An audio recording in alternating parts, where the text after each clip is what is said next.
Hello and welcome everyone to the Spines and Spirits podcast. I'm your guide tonight. My name is Adam.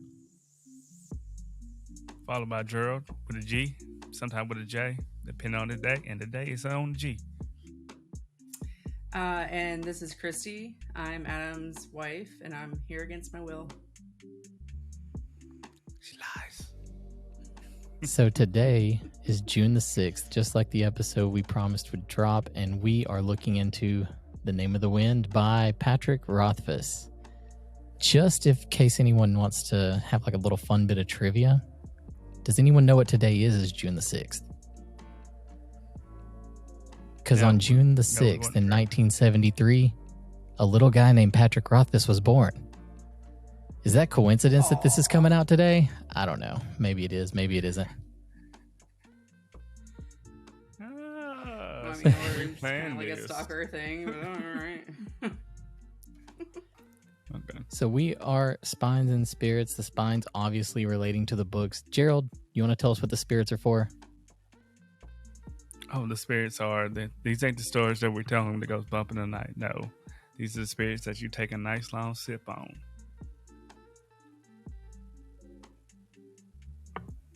That's right. And for this book, we're pairing it with the Davies County straight bourbon whiskey that's 96 proof out of Kentucky. We're going to get started with the prologue to The Name of the Wind. And really all you need to know about the prologue is it's going to introduce the place, or I guess the setting, which is the Waystone Inn. And it's going to talk about A Silence of Three Parts. Get used to it because you're going to see it in the epilogue. You're going to see it in the prologue of the next book and the epilogue of the next book. And you're going to see it on the sneak peek of The Doors of Stone, which Patrick Rothfuss released as well. Is what it is. No, you're going to be disappointed by the fact that spoiler little part from The Doors of Stone was actually the same epilogue we've heard for the first two books. But that's cool. Whatever. I enjoyed it. I don't know what y'all talking about. I was like, yes, he's writing again. Gerald's like, I find intricacies in the sophistication of this super prologue. Yeah. Sure do. So yeah, it does describe the main character as having fiery red hair, but I don't think there's a whole lot else that happens in the prologue. We'll go ahead and move and dive right in. Okay, go ahead if you guys want to. There is some undertones that might not be so obvious. Like, obviously, Quoth has deep red hair, and they talk a lot about his, the fieriness of him. And so at one point they talk about him, and they readdress this a lot later on, but he's rubbing a white linen cloth back and forth along the grain of the bar, right? And it says that he's literally polishing a stretch that has already been gleaming in the lamplight. So it's already clean, and he's still polishing it over and over, which tells you already that he's a meticulous guy or he's bored as hell. Most guys, when they're bored, do tend to sit there and polish the wood. That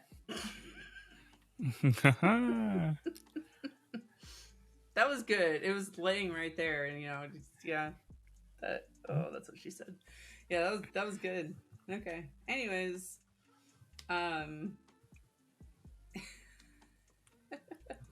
he's trying really hard, I think, to keep himself busy. And I think there is some significance in the beginning prologue where they talk about the right before they talk about him like scrubbing the bar. It said the long dead fire, and I think that has significance too. Is that he is, they describe him as having fiery red hair, but he's kind of his flame is out. Bass has reiterated this throughout the series too. His flame is out. So I do think you bring up an interesting point, and that is something that wasn't mentioned, I guess, whenever I started off, is that this setting is dark and depressing, and it is likely going to set up to be a tragedy, or maybe the hero saves the princess in the end. I guess we'll buckle up and see.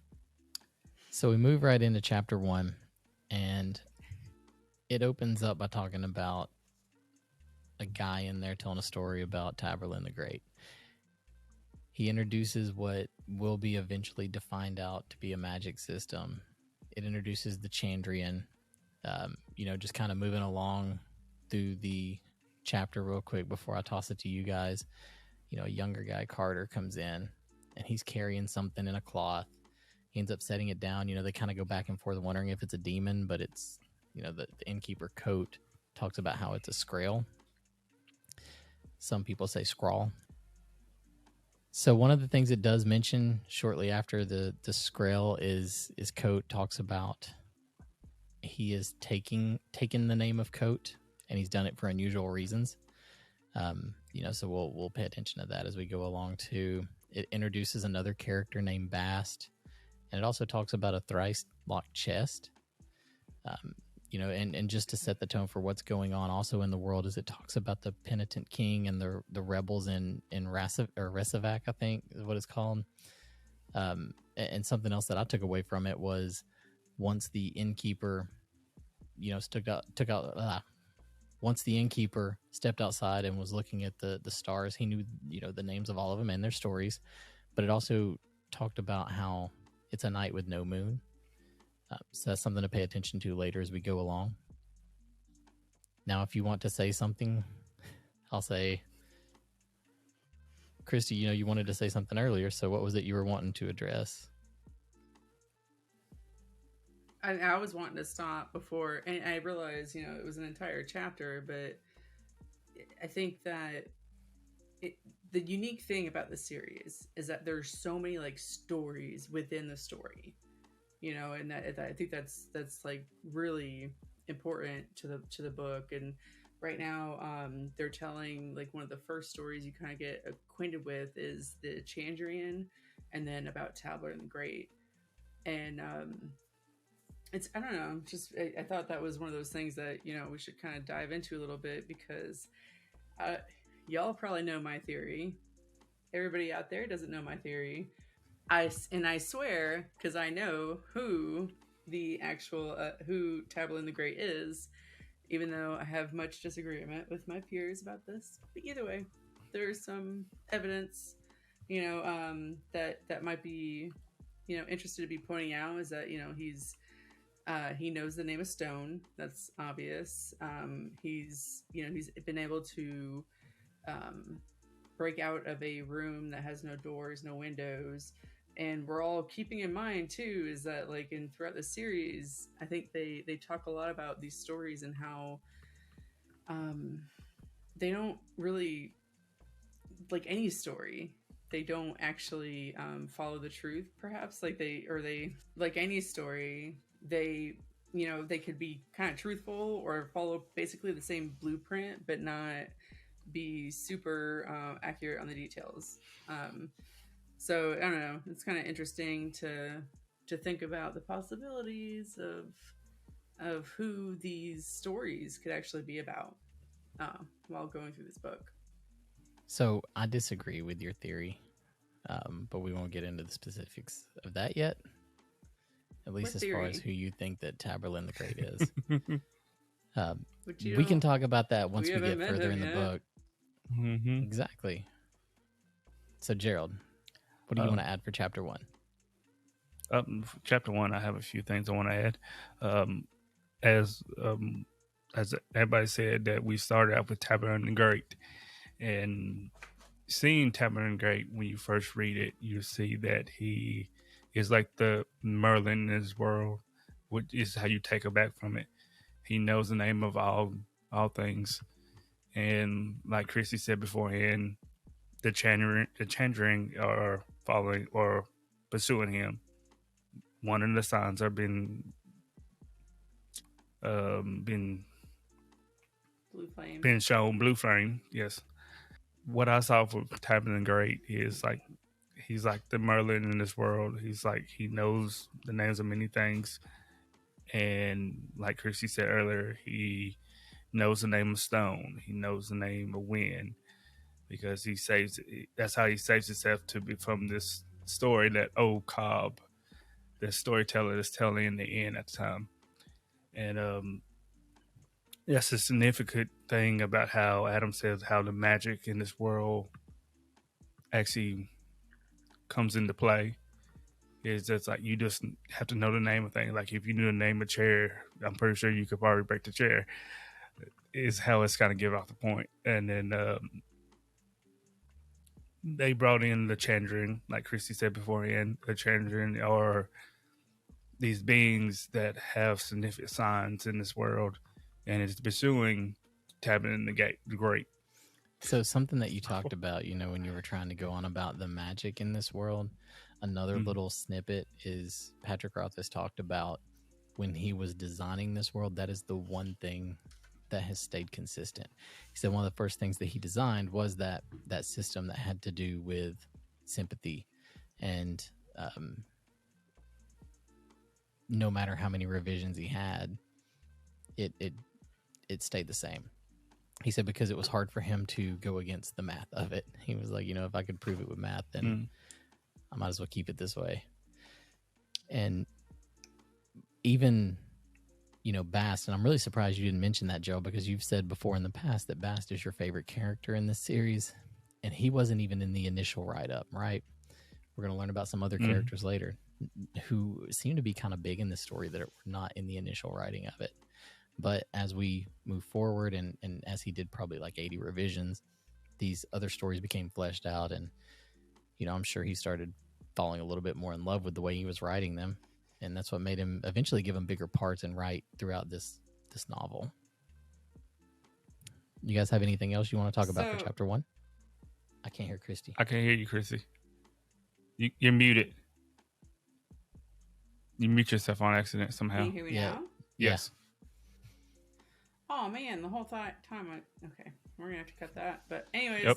No, we won't, because it's typical work from home. Like, you're on mute. So anyways, chapter 1, so A Place for Demons. I did want to ask about the amulet, like during the Tinker's story, or the story with Taberlin the Great. They had, they said the Tinker had given him an amulet, and it was cold to the touch. So that's something I kind of wanted to like put in your brains for right now, just to see if we maybe think that is a for those who have read the series, if it is a Gilder or if it is a Graham. Because you would assume if it was a Graham, then the person that my other thing I wanted to talk about too with chapter 1 was just to keep in mind is that Bast was not there when the Scrael was brought in. And he came back and he immediately, was super surprised and basically expected Carter to be dead. And I have kind of theories about that going on. So I'm going to move that to y'all.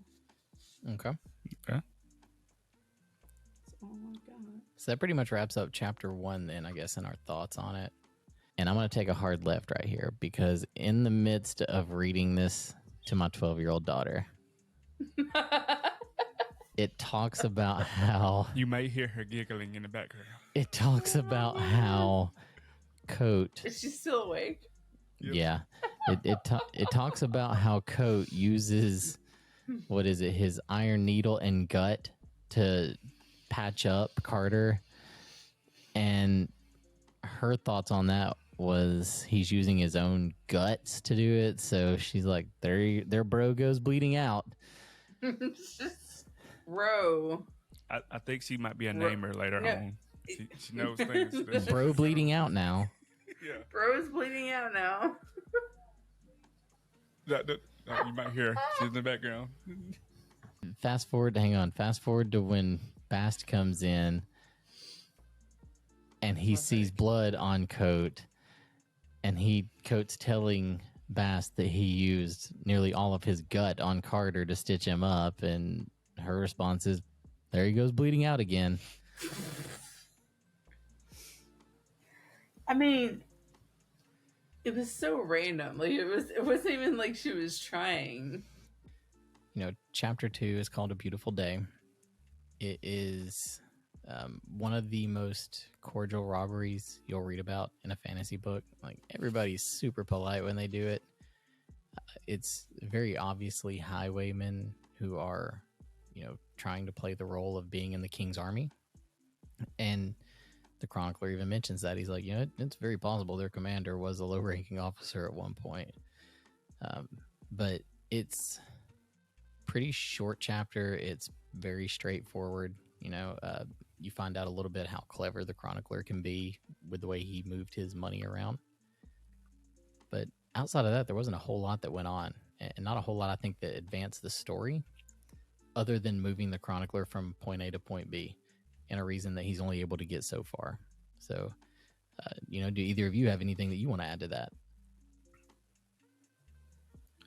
I think just as far as continuity, I was curious about, they had taken his, just for future reference again, they took his ring, and he said it was hardly any silver in it.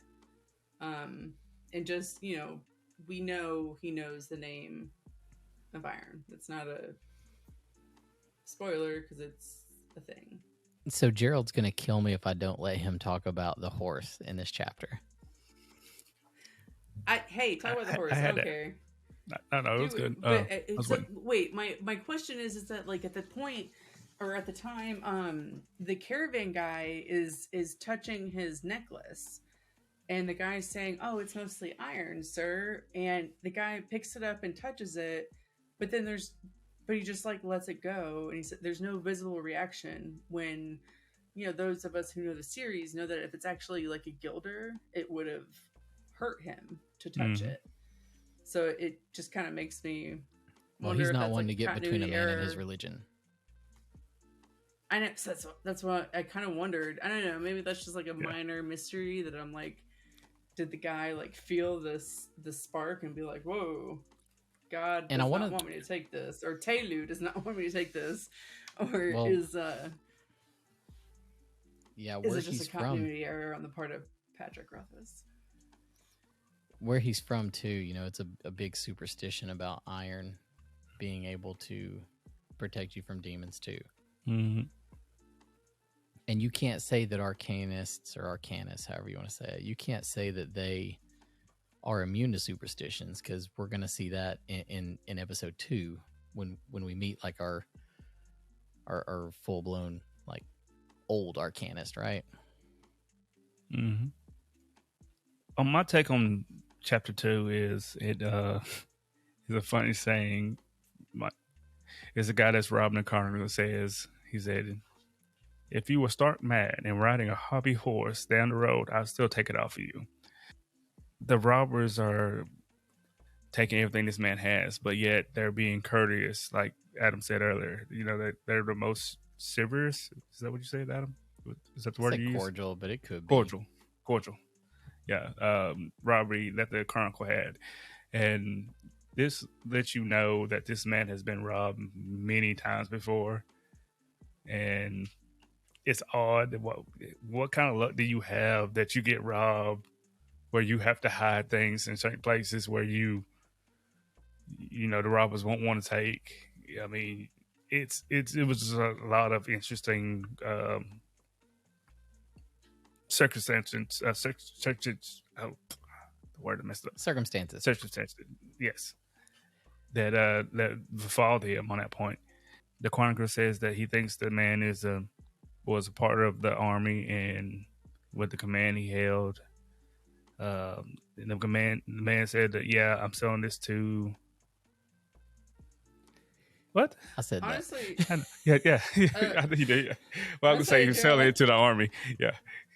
I just saw the hands moving. I was like, "What?" I'm confused. But yeah, it's just interesting how all this. Well, who would say that a robbery is going well? That's all I can say on this point.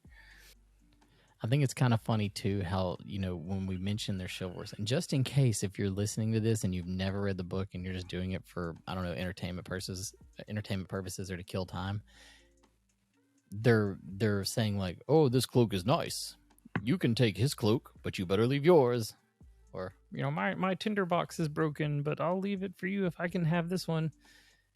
It makes absolutely no sense how nice they're being, right? But they are. So I guess chalk it up to like a. No, I think there's actually a point to that. But a side note is that if you've never read this book before, bless your heart for listening to this podcast, because hey, more power to you, and I hope you find inspiration to read the book afterwards. And I hope my husband's impression of that chapter makes you want to read it more the same. But I think it's honestly, I think it's an undertone of how later on we find out that Quoth like hates the war and hates the king, and or it knows Quoth, that who's this Quoth person? Hold on, knows that the reason that this war was started was for illegitimate reasons. But it's not so much like don't hate the war, or don't hate the soldiers, hate the war. And I think there's a lot of really good juxtaposed positions in this book about like good soldiers versus bad soldiers. Like, so this, if they were soldiers at all, this guy that was robbing the chronicler obviously was. Yeah, they thought so, but at the same time, he was trying to be a good guy about it. He was like, I'm gonna rob you, but I'm gonna be nice about it, and I'm gonna like. Here's a pair for your pair. Yep, it's a pair for your pair. Yep. Yeah. Yeah. Here's a pair for your pair. So yeah, it doesn't do a whole lot, I guess, to move the story along. But it's very entertaining. Mm-hmm. And kind of going back to it. I really think it does. Because I think it shows that the chronicler is smart and savvy, and he knows his way on the road. And I think it shows that there are people that are, not that are good people that aren't, wanting to fight this war the way others want them to. Yeah. And kind of going back what you were saying about if you haven't read the book and you're still listening to this, I think if we can even convert one person to read the book, they're probably going to tell 20 others. So it'll get more people to join in on our conversation. And then we have 20 people that are going to come back to us mad that there's not a third book. Like, that's... Whoa. Let's move on to chapter 3. Chapter 3 is called Wood and Word. It introduces Folly.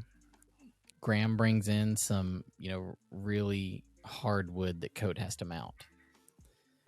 Wagons come through, and the inn is bustling. Coat, at this point, to me, kind of breaks his visage for the first time, and he starts singing some lesser-known verses of Tinker Tanner. This chapter is where he actually gets, he's acting sus, right? Like they're like, "Oh, there you are. You're quote the bloodless." So he says he's quote the bloodless. I'm sorry. Okay. He visits the blacksmith for an extra set of apron and gloves. Do you guys have anything you want to add? Well, there's a lot to add on this one because this is the longest chapter that we're going to recover. We're going to cover on this podcast. No, not the longest we're going to cover on this podcast. Just this episode.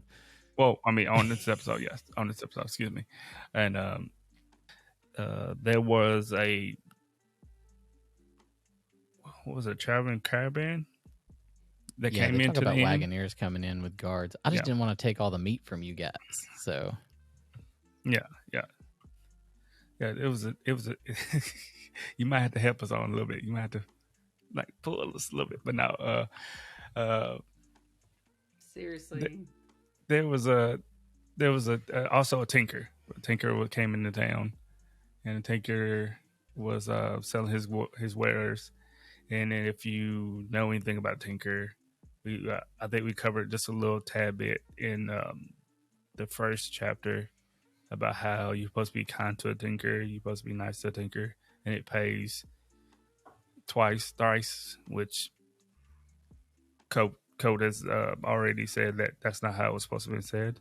But the tinker's in town, the kids are running around him, they're singing a song. The song has something to do with the chanting. This is like your first good long mention of the chanting in the book. I'm not gonna get into the rhyme. Can we? is that okay if we sing it or read that? Because I feel like that's an important limerick to the story. I'm sure it'll be fine. Yeah.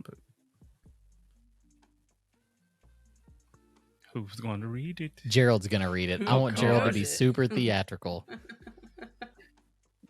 Gerald is the most stage trained. Oh, yay.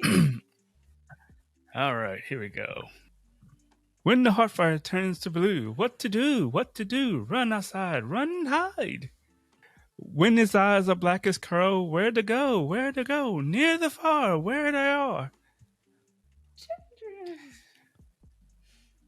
Not yet. See a man without a face, move like ghosts from place to place. Where's that plan? Where's that plan? Chandrian, Chandrian. Sweet meats.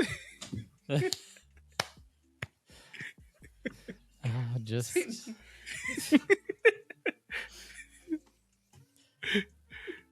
so I guess speaking of sweetmeats, Christy, is there anything you want to ingest on that? Hold on, I gotta do the tinker one. Can I do the tinker one too? You're like begging, yeah. Yeah. Yeah. Can I do the tinker one? You want to hit another one? Go I'm gonna do for the it. tinker. That's what she said. No. Oh god, this still- is this fire Everything one I said we do. sounds Yeah, it's bad at some point. tinker, pod mender, knife grinder, weather wine, water finder, cut corn, mother leaf, silver serves off the streets. What? Yeah, that was off. I should not even try to tip that one. Apologies. That will be cut. No one will know. Oh no, I'm leaving that in. Okay. Well, anyway, Well, apparently that sounded good. That one video of him. It's trending properly. Yeah. But All right. So one of the things I've kind of wondered is something I don't have any theories on is why Folly? Why is the name of the sword Folly? Anybody? It's spoken about in book 2, and I'll leave it at that. Really? It is. Did I miss it? Okay. And why does Bast have it under his bed? Like he's the keeper of it. So I am going to assume it's not made of iron.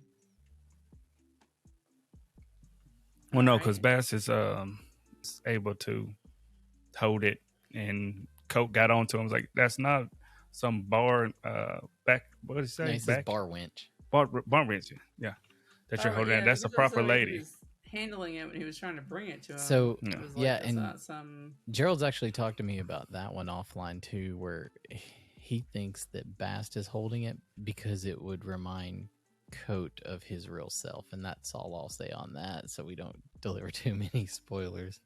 I Mhm. know, and I know I had to, because I wonder about that because Bass.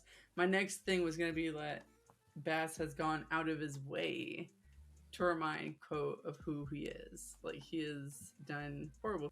And It's not I was horrible going to things. say I'll digress on that, but I will want to point out is that obviously there was the patron who came into the inn who was drunk and said he remembered what happened in Imre and that there was what was it? He said I remember what happened in Imre. Cobblestones. The cobblestones have not been repaired since then, and He says, I or saw where you haven't killed been him. able to be-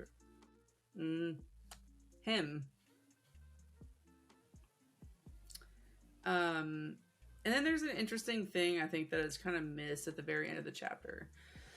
So remember I said earlier how you see in the prologue and introduction how he's sweeping, even if it's like it's clean enough that a lady could wash her face in a bucket of water, he's still mopping and he's doing all of his chores, he's methodically cleaning. So he needs something to do with his hands, he needs something to do, he needs a purpose is what it is. So at the end of chapter 3, the interesting thing is this is after he knows that the Scrael are there, or a Scrael is there. At the very end it says that he didn't sweep, he didn't clean, I mean, there wasn't anybody there, so there was no reason for him to clean or sweep, but he didn't. And in fact, he closed early, which is something he had never done. And then it goes on to say that nobody would have noticed the difference except for Bast. And it says, and I quote, Bast worried and waited.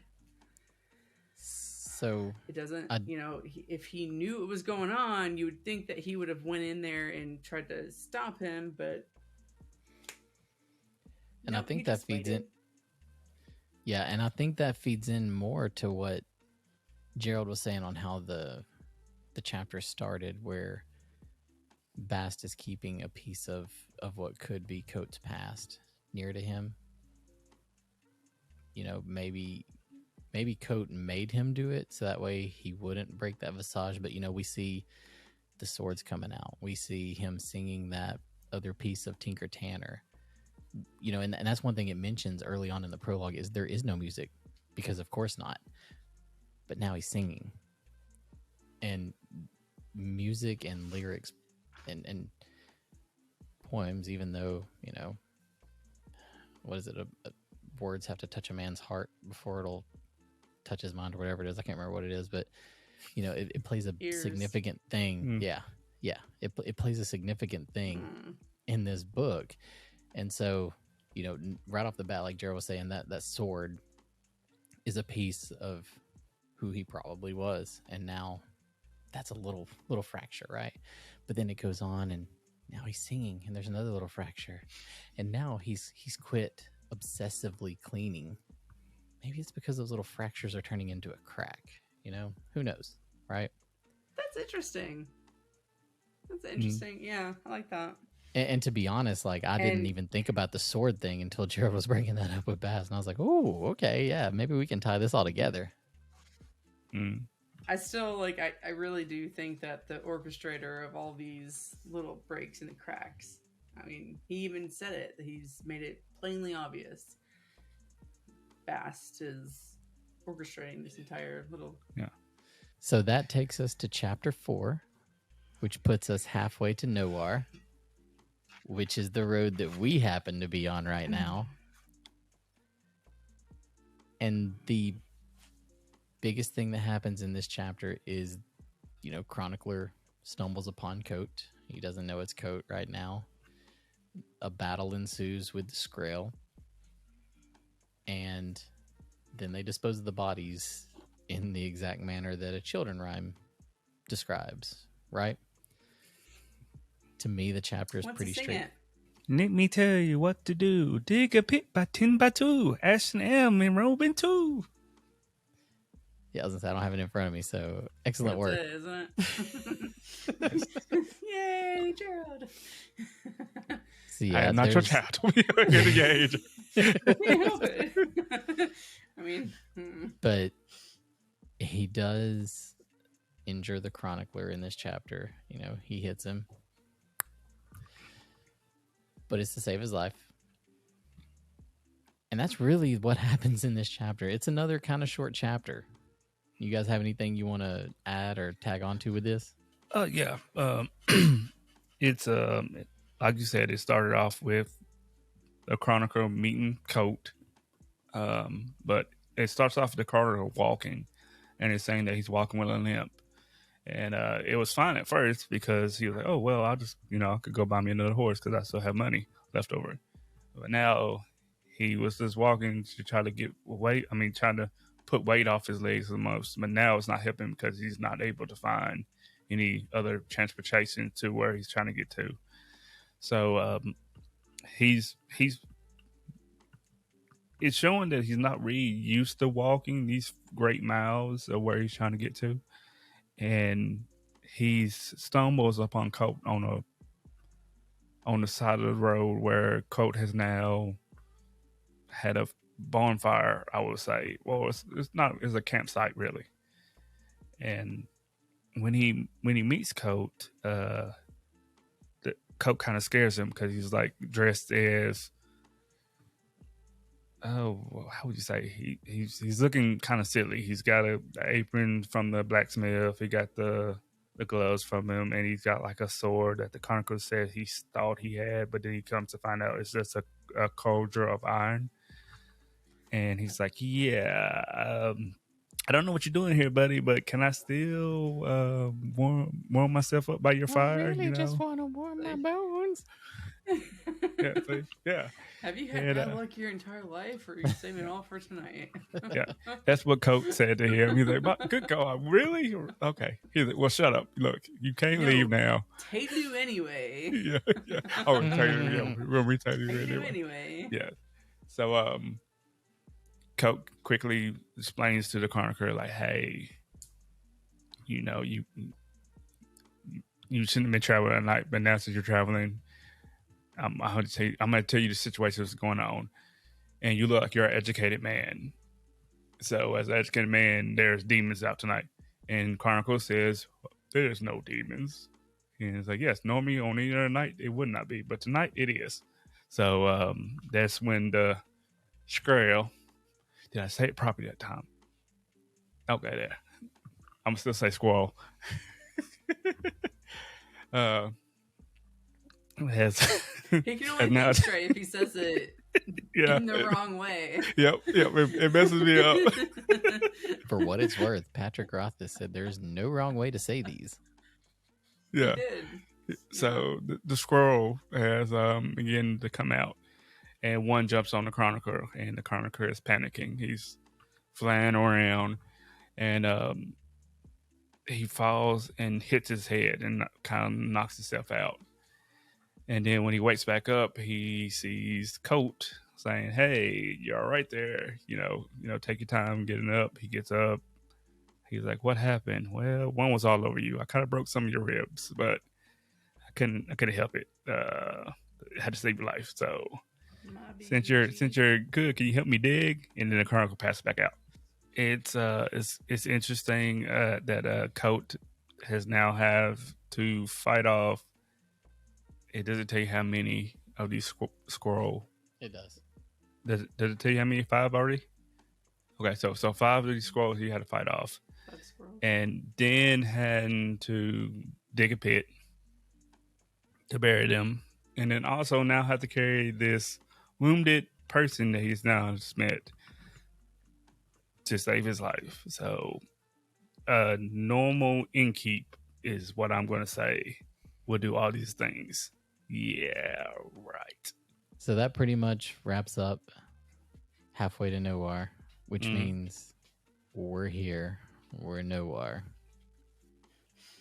Welcome to the channel. So chapter 5 is called Notes. And I'm only going to hit a couple high points to get through this chapter. And I know that it centers around Bast, which is one of Gerald's favorite talking points. So I'm not going to steal his thunder. Basically, Bast meets Coat when he comes back and he tells him, you know, "You piece of crap, like you don't leave me a note saying if you found this, I'm probably dead." You know, and he's upset, obviously, you know, and Coat's injured. Bast talks about stitching him up, and Coat tells him where his needle is. And Bast says something that I think we should take note of, which is he has a bone needle because he's not a primitive species like what Coat is. What does that mean, right? So pretty sure it's like, because I don't like steel, or what is it, iron, which is like slicing. But we don't know why. Slivers of hate. Right. But we don't know why he says that. All we know is he says he does says that he does say that it's like sting you with the little evil hate is when he's touching it. Slivers of hate. Yes, like little silver of hate. Slivers of hate. Yeah. But we don't know why he says that. We don't know why he hates iron. All we know is he's got a bone needle, and that's what he's going to use on Coat.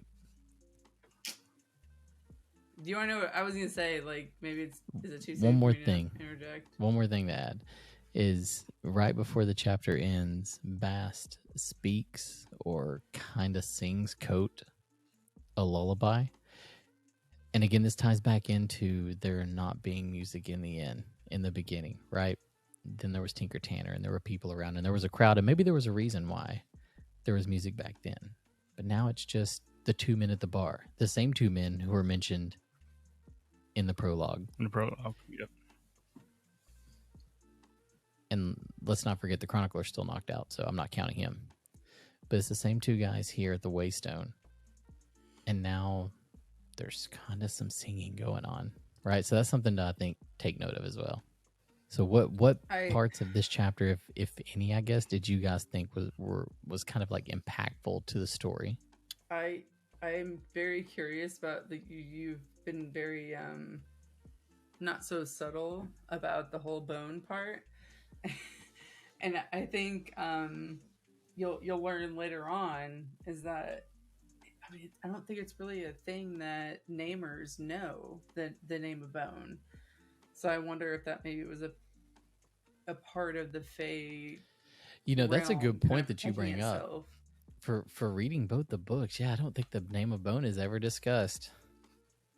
The sigildry for it is Kilvin describes, which is essentially the rune, bone as something that is not, which is a rune, yeah, and it's very it's a very like high level, very restricted type of rune, but there is no name of bone.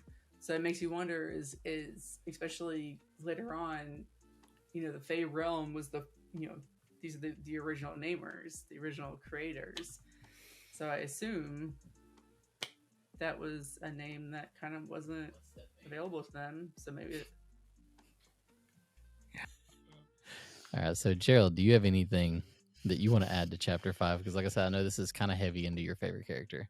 No, but Bass is upset, and he is very upset. He's so upset that he meets Coat outside the Waystone Inn. Bass is like, "What do you think I am?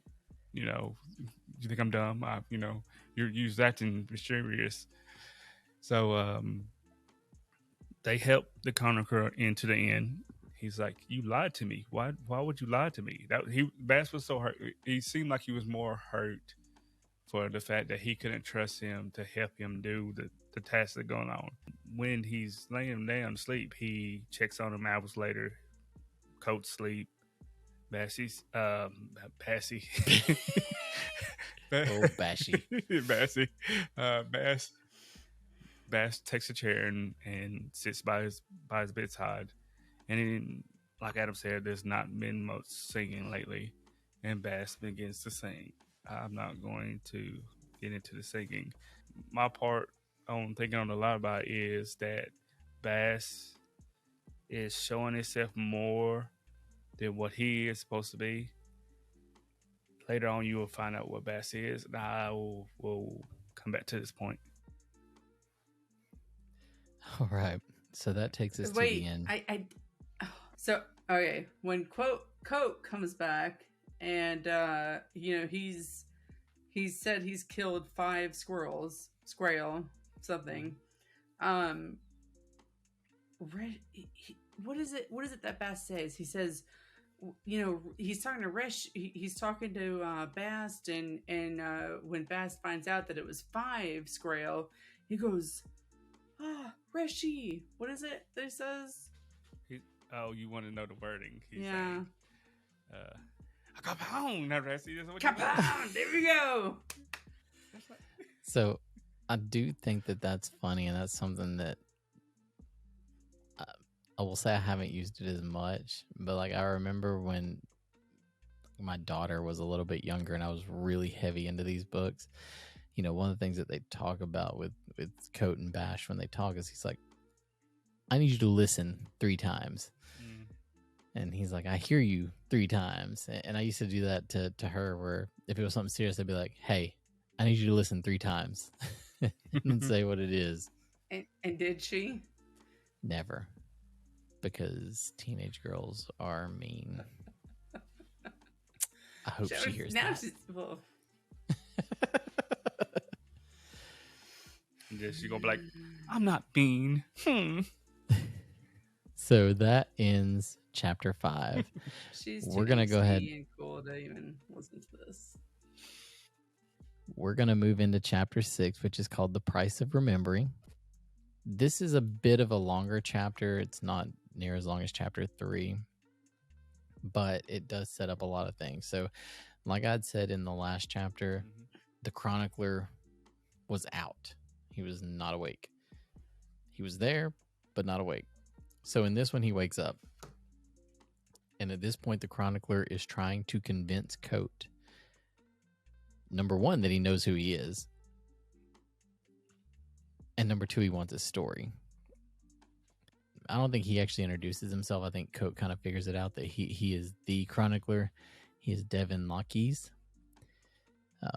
Devin goes on to mention that he and Scarby have been looking for him. The way chronicler goes about trying to convince Coat to tell his story, there's 2 or 3 things that he mentions offhand, but he also mentions that there was a woman, and at that point a bottle of strawberry wine bursts, which will be significant much later in the book and even into the second book. And it's kind of settled on by Coat that if he's going to tell this story, it's going to require 3 days. And the chronicler has got to get to Baden Bright to interview an earl or something along those lines in 3 days. And Coat's basically like, it's going to be 3 days or it's going to be nothing. You can't force a story out of me if you want it. And or not. Right. Yeah, right. And it is eventually agreed upon that it would be 3 days. This is kind of a big chapter, so I'm assuming you guys have something you want to tag on to for this. So I will let you guys take the floor.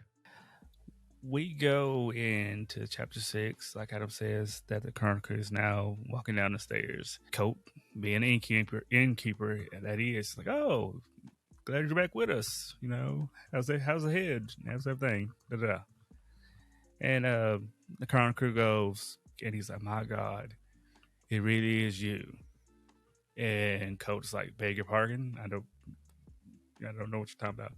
And then the chronicler's like, yeah, I know you're going to deny it, but just know that I had some, how I go with it. We had some signs, breadcrumbs leading us to you.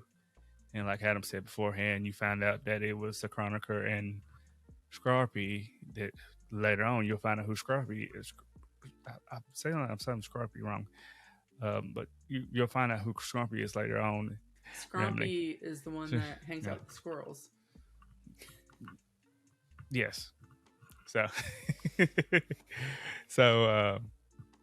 fun fact, they're actually his pets. So this is honestly, this is kind of a chapter that's chock full of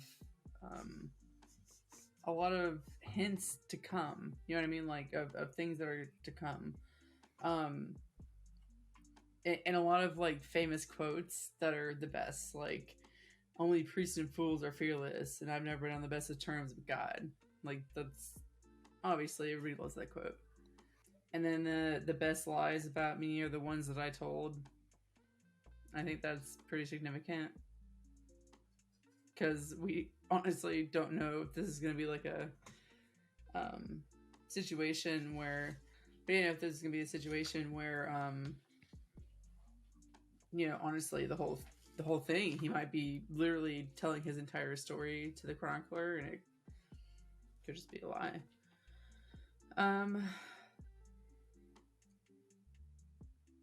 This is kind of one of the places where I start to really get deep and wonder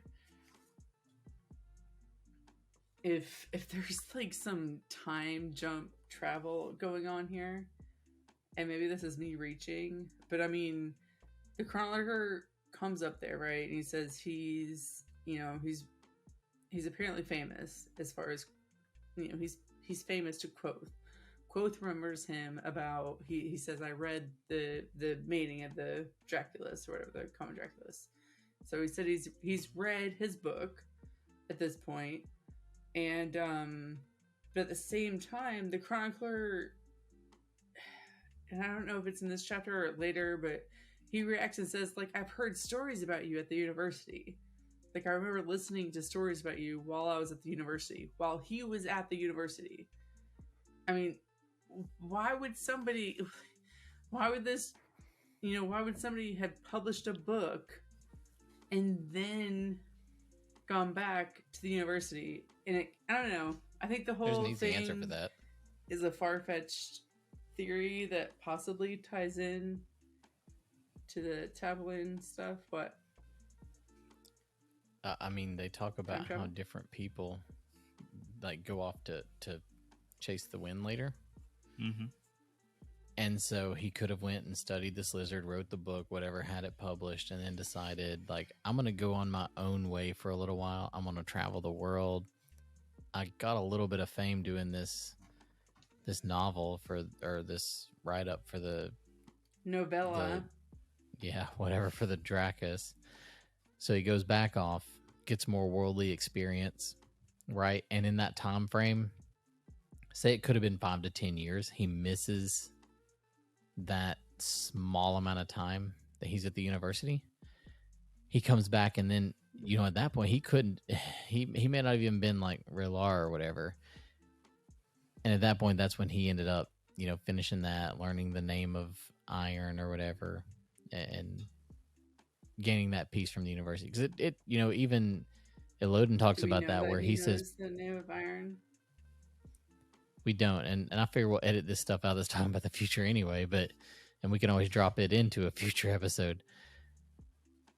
But I do think that it's mentioned quite a bit, and even Coate does this where he goes on and adventures for a while before he comes back and continue his studies. So I don't think it's that far fetched that they could have missed each other, where he's even older than Coate, where maybe he was at the university for a little while, realized like, hey, this was kind of nice. It was kind of fun to go find out about, you know, to find this myth and find a lizard or whatever, and then say, yeah, I'm going to keep doing that. And then come back later when he got a little down on his luck. Looking for a legend, or looking for a myth, finding a legend. Mm-hmm. Or looking for a legend and finding a man. Or a myth and finding a man. I was going to say, it was... Cause I think it was legend to lizard. You went looking for a myth. It was like... I went looking for a legend, and I found a lizard. Or for a myth. Or found a man. Yeah. And Coate says that to him. He's like, you know, you went looking for a myth and found a man. So I think they could be explained without time travel is all I'm saying. Well, I have my other reasons for the time travel thing, because I feel like Taberlin, and a lot of the other stuff that, I don't know, once again, we're boxed in to not talking about future books and or chapters, and none of us know what the heck is going on with book 3, so we're boxed into guessing and having wild theories. And I'm gonna go ahead and just keep that one in my pocket, because I figure if I have like we have to have at least like 5 or 6 good outrageous theories, so that way when the 3rd book comes out, we can all say, hey, we're right. I knew it. I called it. That was me. We appreciate you guys taking some time to spend with us here on Tuesday, June the 6th. Again, happy birthday, Patrick Rothfuss, who is the author of the book that we're highlighting. If you guys enjoyed the show, obviously leave a like. We're found on all major podcasting platforms. And if you want to see us in all of our glory, we're on YouTube as well. You can follow us on Twitter at Spines and Spirit. There's no S at the end. You can follow us on Facebook and Instagram, Spines and Spirits Podcast. You can follow us on Reddit, r/Spines and Spirits, and we'll discuss whatever with you. TikTok, we're Spines and Spirits. Again, thank you all for taking some time out of your day. We look forward to next week. And we hope you enjoyed the show. Thanks very much, you guys.